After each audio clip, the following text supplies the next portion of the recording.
Мирал зүрхний сан 1987 онд байгуулагдаж байсан бөгөөд дэлхийн 22 орны нийт 3000 гаруй хүүхдэд зүрхний хагалгааг амжилттай хийжээ. Харин Монгол улсын хувьд 2004 онд зүрхний өвчтөд хонгор цул охиныг Солонгос улсад мэс засалд оруулснаар энэ ажил эхэлсэн түүхтэй. За ингээд 14 жилийн хугацаанд нийт 249 монгол хүүхдэд зүрхний хагалгааг амжилттай хийж амьдрал үлгэлжээ.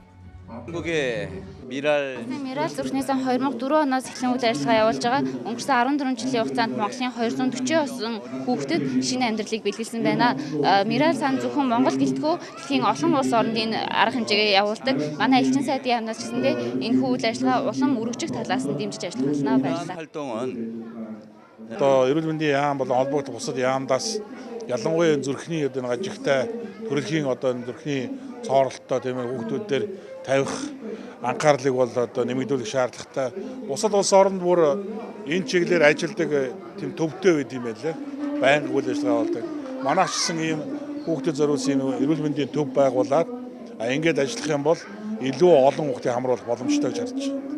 Эхнэлхээс 3 дугаар эмнэлэгтээ зүрхний хувьдал цоорхоо эмчилгээ үйлчилгээ авах шаардлагатай хүүхдүүдээс сонгон эмчилгээ үйлчилгээг үзүүлж байна.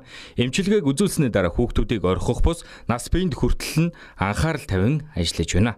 Солонгосоос эмчнэр ирээд үзлэг хийгээд өөрснөө сонгоод тэрнийхэн дараа эндээс бид нар бичиг баримтыг бүрдүүлээд явдаг байгаа. Тэгээд тэнд болохоор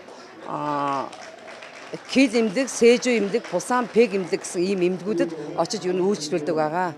Тэгээ өнөөдрийг хүртэл бас энэ үйл ажиллагааг хийж байгаа Мирал сангийн захирал бол үнэхээр бас зүгээр нэг хагалгаа хийгээд үлддэг биш. Эргээд жил болгон хүүхдүүдээ эргэж ирдэг. Эхнээсээ яг сургууль оюутан болсон залуучуудын төлбөрийг төлдөг, магистр сургуулдаг тэнд байгаа бүхэл зардлыг төлж өнөөдрийг хүртэл сургалтын ингээд хариуцж байна. Бүр хойч одоо ирээд болсон өөр хүүхдүүдэд маань ингээд амьдрал шинэ сайхан амьдрал бэлгэж аваад маш их баярлаа. 2 жилийн өмнө 2015 онд зүрхний хагалгаанд орж исэн. Зүрхний хагалгаанд орохоос өмнө зүрхний ингээд амар дилсэж хамарнаас цус гарч амар өвддөг байсан.